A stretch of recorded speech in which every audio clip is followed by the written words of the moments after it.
I agree with you that science doesn't give you absolute knowledge. Right? There's no unbreakable truth that can never be revised. But I think that's just true of all knowledge. It's a great tool, necessary, helps us progress in the world. I mean, you can't deny the progress that because of this. Right. And actually, we're encouraged to look at, even the Quran encourages us to sort of look into the universe and find out these things. A couple of thought experiments. If you had a system in which there was nothing happened that we would call bad now, so no killing, no murder, no rape, etc., etc., you couldn't even think about thought. As soon as the thought came, it would turn into sort of pink puffs and it would fly away. If you were to stab somebody, it would turn into a rubber knife. If you tried to jump off a building, you'd start flying. You know, in that system, is there any morality?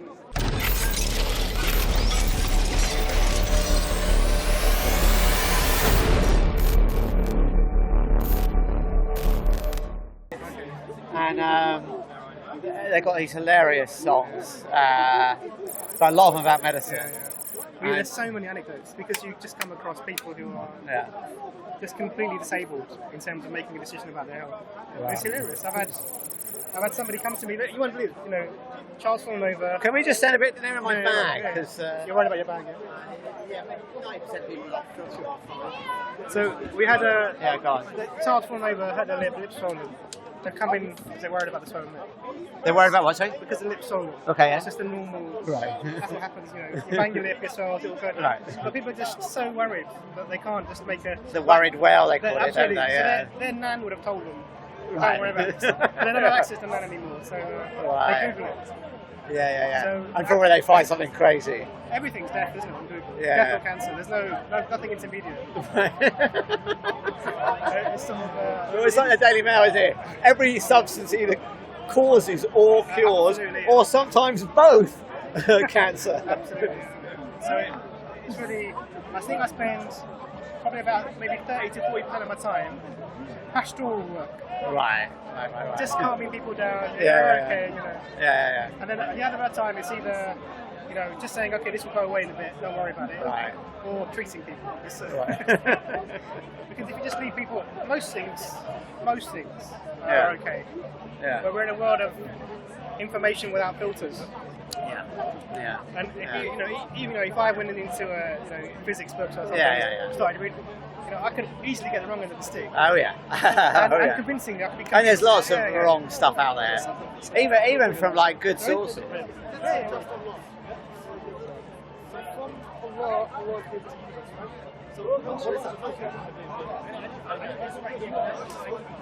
you still skydiving? I haven't been jumping for a while, but hopefully I'm going to do something beginning of next year. What, just an interest or? So when I was in my 20s and 30s, it was my whole life. Like I did like nothing else. Every weekend, jump. Every holiday, go to a foreign drop zone, jump. I did 1,300 jumps. Competed, and then after I got married, I kind of got a bit bored of it actually, and then I lost a very close friend, so I kind of stopped jumping a lot. But I have been back since. It's not like a complete curtailment. So occasional. We call it dip your knees in the breeze, we would say. But what was cool this summer, I got made the journalist in residence for the Institute for Gravitation and the Cosmos at Penn State University. So I was out there for a lot of the summer covering their conferences, and they gave me an award for popularising fundamental physics. So you sent me some links. And I had a look at some lectures. I can't remember what I sent. I didn't even know I had your email, actually. You sent me a link. There was a whole day's worth of talking. And I couldn't watch it all because it's just... Yeah, I can't remember what. I actually forgot that I even had your email. You were talking about the basis of science being naturalism. Oh, okay. You sent me a conference or something. Oh, it was a conference. Maybe, okay, yeah. Because I think that's not entirely right. I mean, I know a lot of people think that. There are some people that say that. Like Carlo Rovelli, someone I respect very highly. I agree with him on almost everything, and he thinks basically science is looking for natural explanations. That's what science is. So as long as you're doing that, you're doing science. But I'm not entirely agree with that. I think science is a more complicated beast, and it's multifaceted. So I agree you primarily look for a naturalistic explanation, but I think if empirical evidence really showed you, so I think empiricism is probably the most important thing of science, not necessarily naturalism. So if empirical evidence could show the supernatural, then I think we would have to agree with supernatural. It's debatable whether it could. The case that I gave when we last spoke, sometime when we spoke, was there were studies of prayers. And I felt, this was the medical studies, I think they had control groups, some people were prayed for, some weren't, some people were prayed for and told about it, and some people were prayed for and not told about it. They had, I thought it was a good study, the design of the study looked pretty good to me. And so I felt that had it shown that prayer really worked. What would it have shown? Well, if you had the people, in particular, this is what they didn't have in the study, but I think they should have had. Imagine, and I think I said this last time, so apologies if I repeat myself. Imagine it was only the prayers of Catholics that worked, right? And no one else. Because you might say, okay, maybe it's a placebo effect, something like that. Some psychosomatic thing. Okay, yeah, fair enough. But if it was only the prayers of Catholics that worked, and it only worked when they weren't told about it, because that wasn't the study that I read. There was a group that weren't told they were being prayed for. Because actually, the results of the study was the people that were told they were being prayed for did slightly worse. And I imagine that could be a psychosomatic thing, because maybe they thought, shit, they haven't got any medicines for me. It's last resort stuff. So maybe there was some sort of nocebo effect. That's conceivable, right? But if the people that weren't told did better, and only in one particular religion or one particular, group, then I think that would shows something is going on there. Do you know what I mean? I don't think there's two things. First, because obviously with any... I'm just going to move my mouse. No, you can leave it there, no worries. I don't know, I know, it's just, There's always, before any tests are done, there's always some pre-theory. Yeah. And then you do the test based upon your pre-theory, so you set up your experiment. Not always. Sometimes you're just looking, do you know what I mean? Like some when they develop pharmaceuticals, sometimes they just throw compounds together and see, It's very rarely blindly. No, I agree, it's rare, but it's not unheard of. So what they will do is when it particularly pharmaceuticals, what they'll do is there'll be some information that people have used as plant or something. Right, yeah. And so what they'll do is they'll take all the compounds out of that plant and then test them individually. Yeah. Or they'll take a known compound and adjust the structure. Yeah, sure. So it's never, because they're going to spend millions on this. So no, but there are people that do blind searches on, like for example, Craig Venter. He did this whole expedition to just look for new compounds, just go into the deep sea, look for organisms, see what can we find some new proteins. Who knows what they do? Just find new proteins that and might have to use some this, function. computer modelling for drugs that might work. Right. So you take a receptor and you see what could fit into that. Once you've made an image of it, and that will give you an idea of if we made this compound that we don't have now, would that work? Yeah. But I think it's sort of what you're describing is quite a rare phenomenon. But I think what I was going to say is that even the pre-theory for this idea that you can do a study on prayer. Yeah. So, for example, in Islam, we don't have this concept that God only answers the prayer of Muslims. That idea doesn't exist. No, but you might have to revise that if it were the case that you could show empirically that only the prayers of Muslims work. But then the thing is, you need then you might have to revise that thought. Hello. Hey Darren, how are you? The thing with that is that it's just it's going to all you're going to see is something happened to these people and something didn't. But it's hard to. But you wouldn't start to wonder. Hang on. We see only the prayers of Muslims work, and only Sunni Muslims, right? And they consistently work. Wouldn't you start to go, hang on, something's going on here? No, there's so many. Do you know what I mean? Pre-theory in this is not right. Yeah. So first of all, we don't say only Muslim prayers are answered. No, I know you don't. I'm not claiming that you do. Everything then falls down from that point, because then what you're doing is there's the compounding factor comes in. That's a compounding factor that you can't correct for. Because actually, even Satan's had his prayer answered. it got to that stage. So it wouldn't give you any information that qualifies. So whether something is or not. But at least you could tell if prayers were answered. No, you couldn't.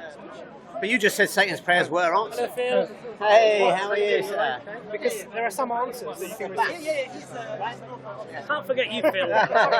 You have to think about my name. But for me, Skydive Phil. That's just it's set in stone. Set in stone. You're famous, so Wow. Some prayers are answered in a way that we don't even materially recognise here. But you, So they're answered sort of right, but you did say Satan's prayers were answered, right? Yeah. So there must be a way to know that. But not for us. We're told it. But So can't you're test told it. that? You can't test it. You can't test it. Okay. So there are some things that you can't, Right. it's not testable. The other problem with saying that science is naturalism is defining what naturalism is, because the problem is that what counts as natural and what doesn't, right? So you might say, well, if it's described by laws of physics, then it's natural. I mean, that would be my temptation to say that, right? That seems reasonable, right? But if we got some new as we observed something that doesn't seem to conform to the laws of physics, we could say, okay, that's proof of the supernatural. Or we could say, maybe our laws of physics need revising, right? And it wouldn't be clear which is the answer, right? And therefore, the boundary between what is natural and what isn't natural, to me, is not clear, right? And also, let's take Platonic forms.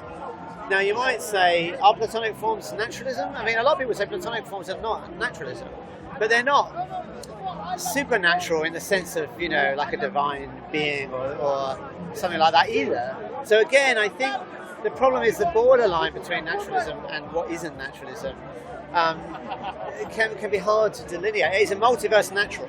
Because some people say, all right, everything that obeys the laws of physics. But what if there's another universe that obeys different laws of physics? Well, we wouldn't say it's supernatural. Maybe there's still no God, there's no ghosts or psychics or stuff like that. But again, it's not quite the laws of physics. You know what I mean? So that's another problem. So the thing with these sort of ideas is I appreciate the need to try and define the basis of science as not purely naturalism. So I think that leads you to difficulties. In my view, it leads you to difficulties. But the problem is that the way the sciences works is that you look for a natural explanation in every single case. I agree, you do. But so you would rather I agree. rather revise the rules of physics than postulate actually this is a supernatural thing that we can't assess really. Well, here's the thing. So, if we were faced with that, right, then what we would try and do is, we might try and rewrite, but then they have to be tested, right? So if they continually fail, then that option would look less and less believable. So I think one other way to do science. I mean, I don't think science is just one thing. No. It's sort of multidimensional. So. And I think there are many criteria for is it science. So I think we can imagine like one criteria being looking for a natural explanation, another being empiricism, another is using the null hypothesis, and another is building on existing knowledge, that we've checked through experiment. Another is can you make something falsifiable? There's all these different criteria, and I don't think science is reducible to one of these criteria. Rather, I think the more you have these criteria, the more scientific you are. So I think in the case of when we say, does science exclude the supernatural? I mean, I think, let's take, I don't know if you read the novel Contact by Carl Sagan. All right, spoiler alert, I don't know if you're filming or not. If you are filming, jump over the next minute, there's a spoiler alert for the end of the book. Okay? So at the end of the book, so the book is about contact with aliens, and they send signals. Is that the movie with Jodie Foster? Yeah, but they had a really brilliant ending in the book. They had a brilliant ending in the book that is not in the film. Okay, here's the spoiler. Okay, here's the spoiler. So in the end of the book, she goes to meet the aliens, and then and she asks them about their religious beliefs and what do you think about your origins? And they're like, we've got something that we don't understand. We think there are patterns in natural numbers, right?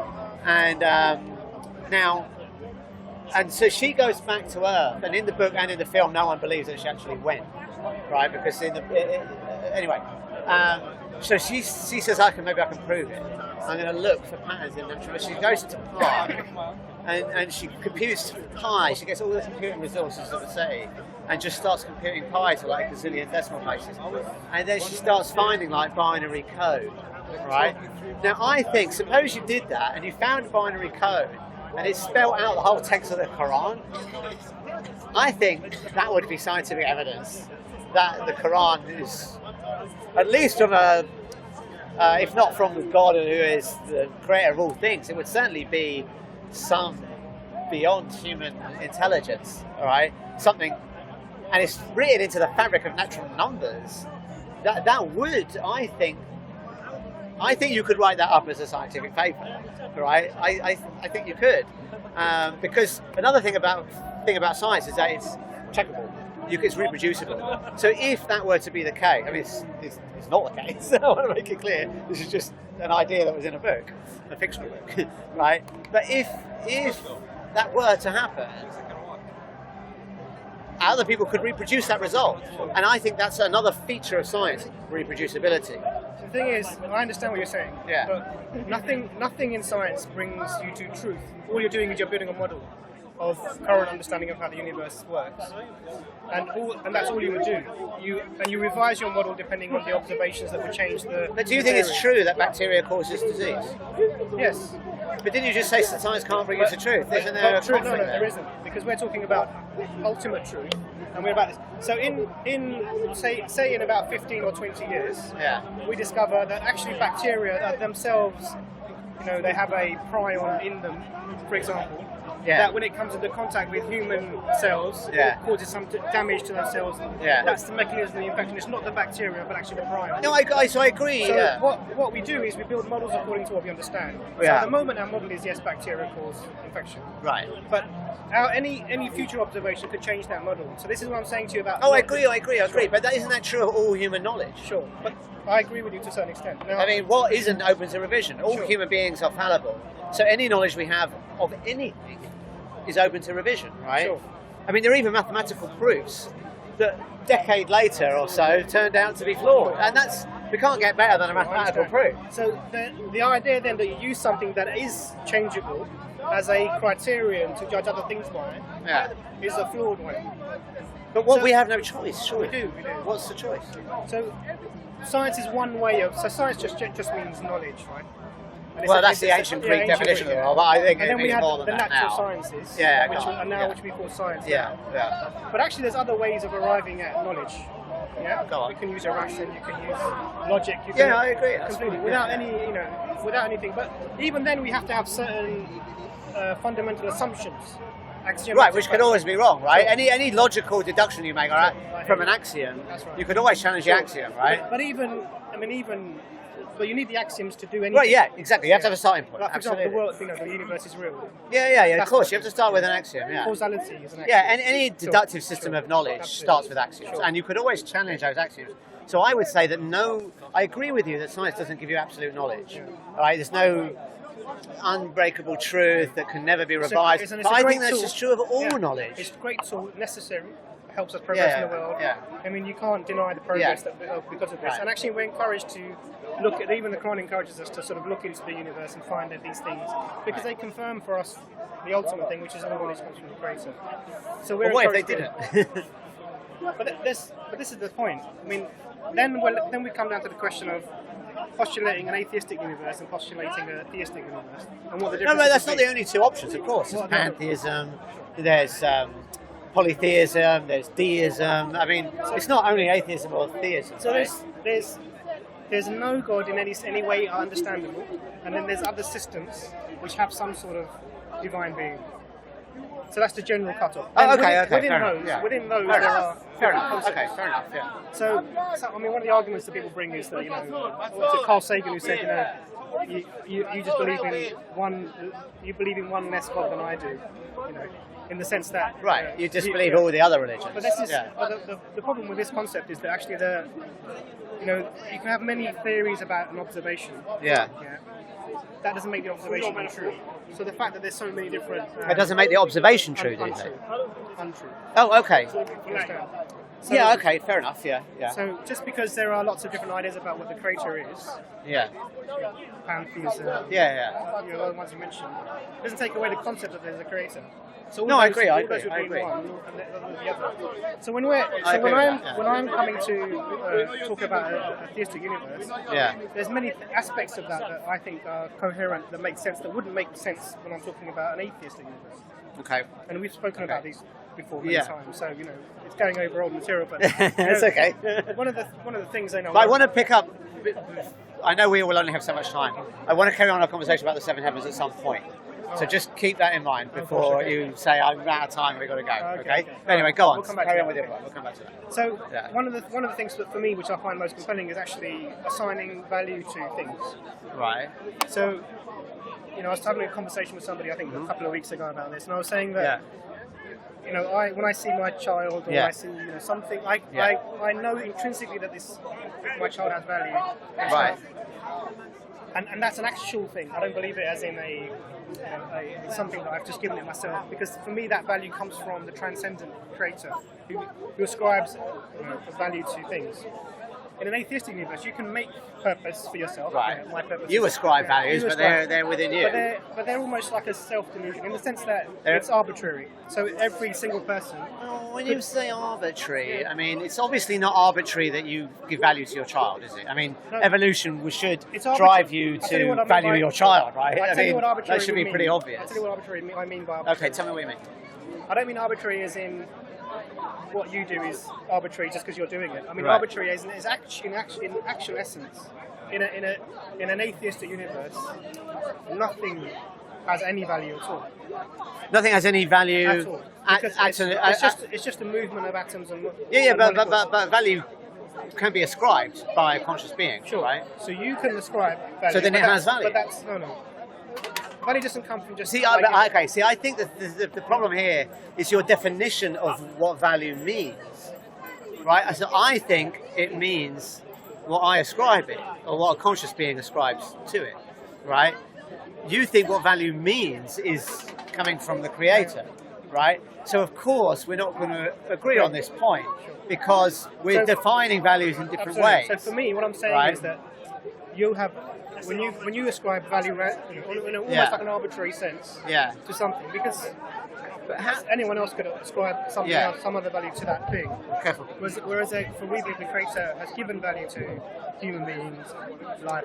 We're taught these things, and they were taught this comes from a transcendent source.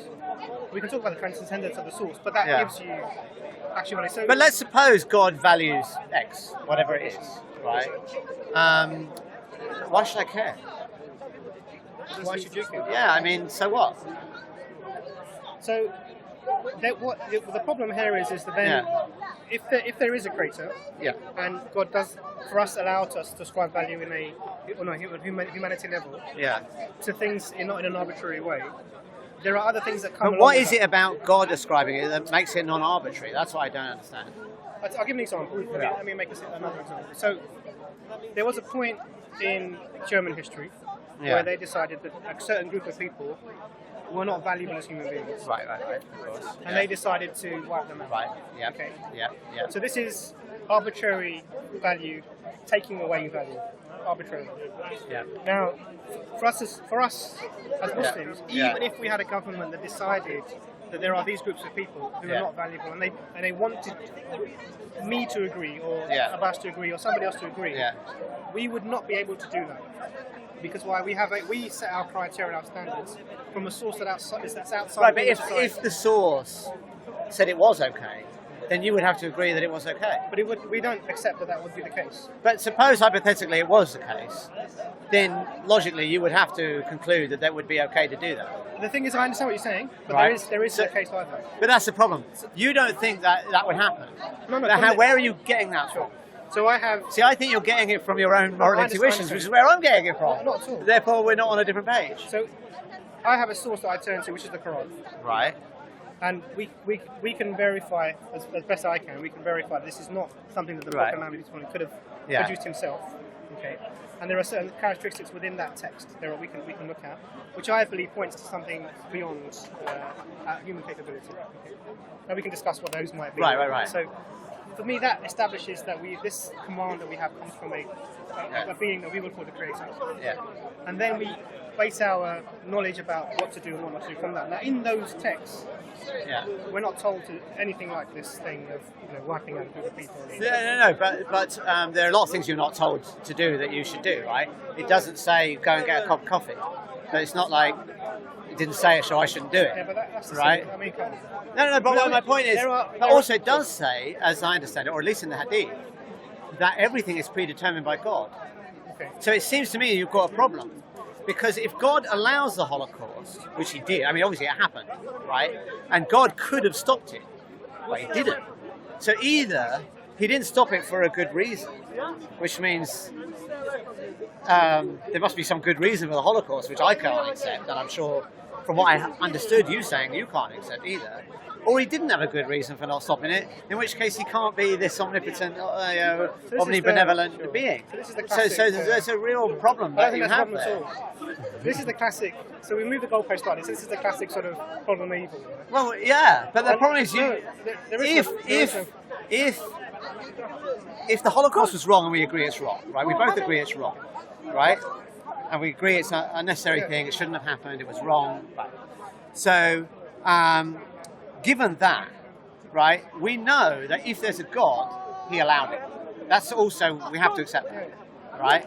So either he allowed it for a good reason, which conflicts with our thinking that the Holocaust was wrong, or he didn't have a good reason, in which case he's not the omnipresent God. So this is... Sorry, I'm repeating myself. Yeah, you have just repeated. That's fine.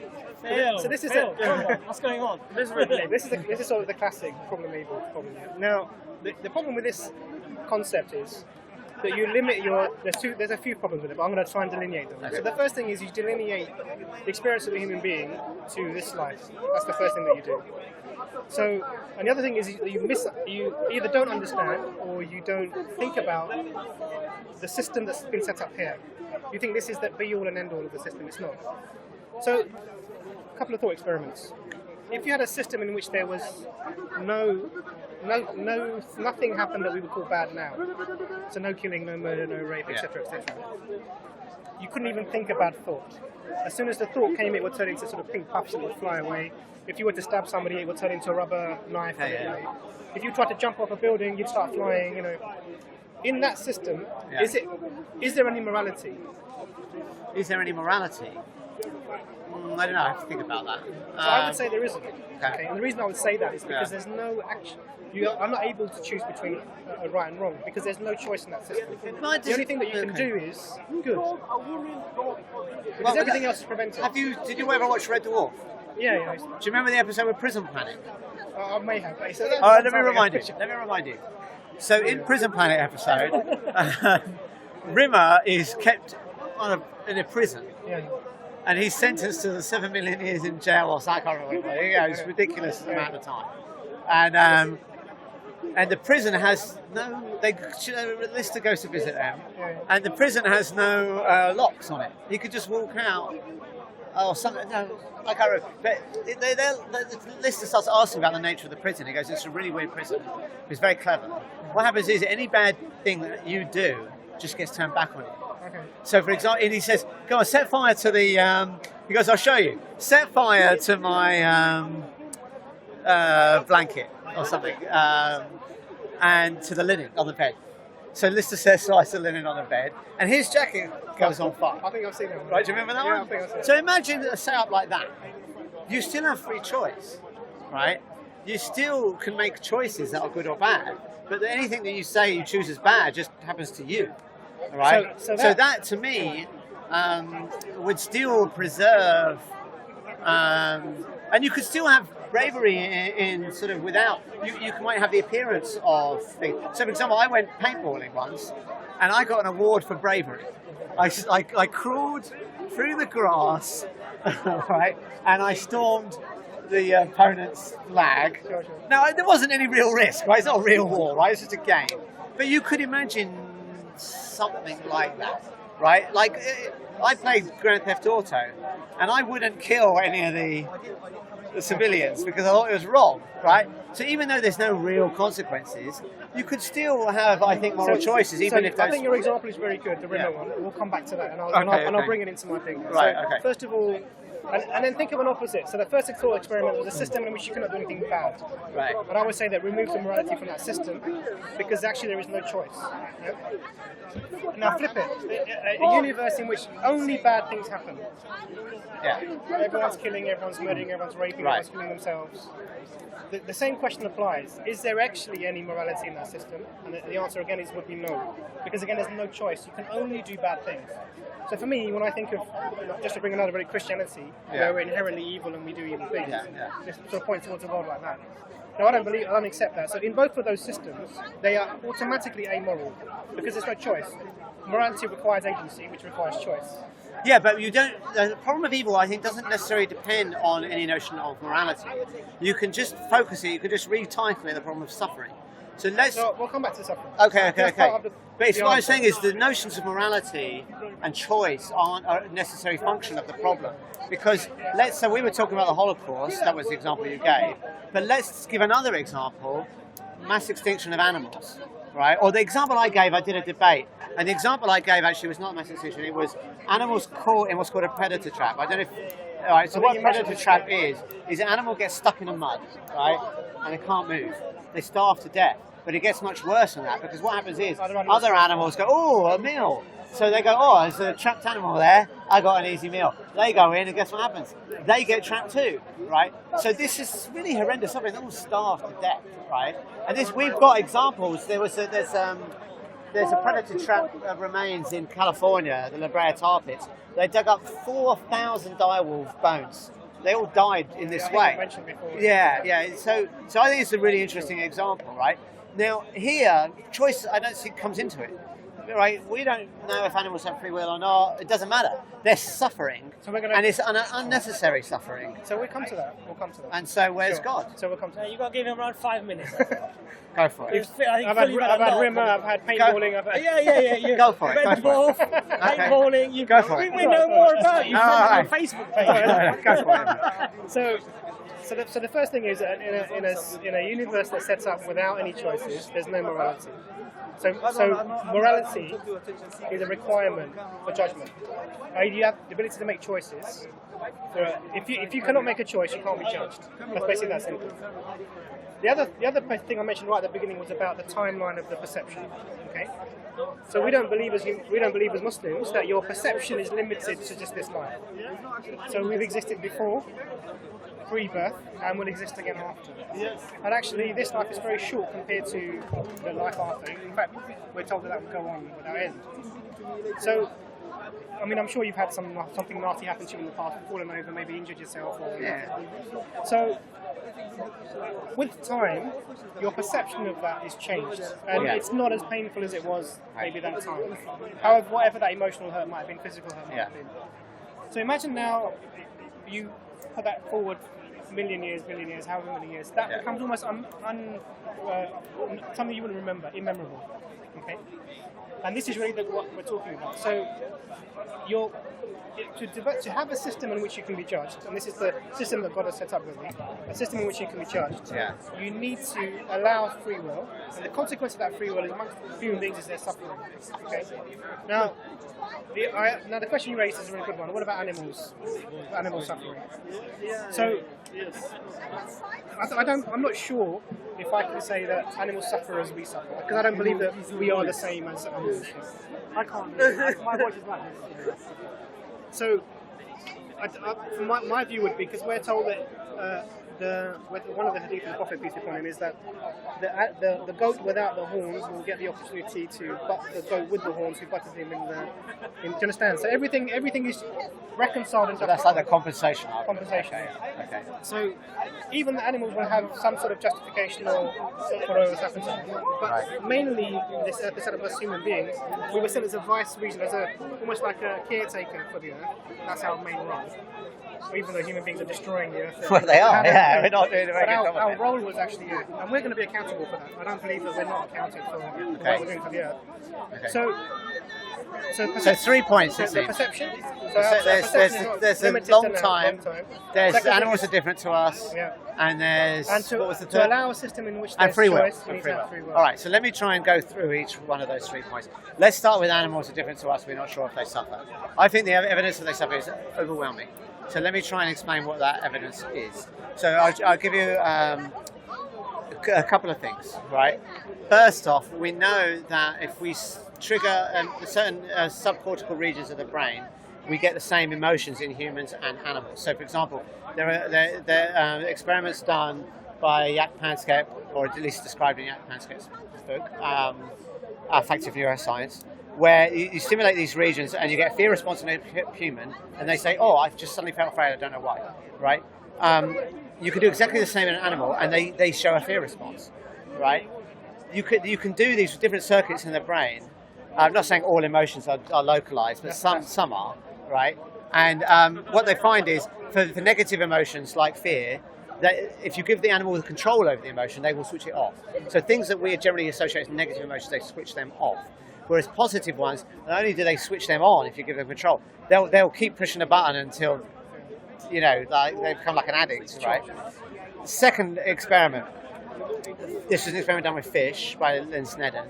What they did was they gave fish a noxious stimuli like a bee sting, put it on their lips, and first thing they noticed was when they did this, the fish started to rub its lip, right? Pretty similar to what we do, but that's not good enough, right? We want controls, we want to see subjective experience. What they did was very clever, was they observed fish preferences in their tank, right? So a fish will, if you give it the tank variety, like some dark lighting or some toys, some structures, they will prefer to hang out in certain locations. When they gave the fish so they observed, okay, so here's a preferred location, here's a dispreferred location. They don't like that, maybe it's dark or something like that. They don't like to hang out here, right? If, however, you give them a noxious stimuli and you put an analgesic in that area, they switch their preferences, right? And they then go to the one they don't prefer.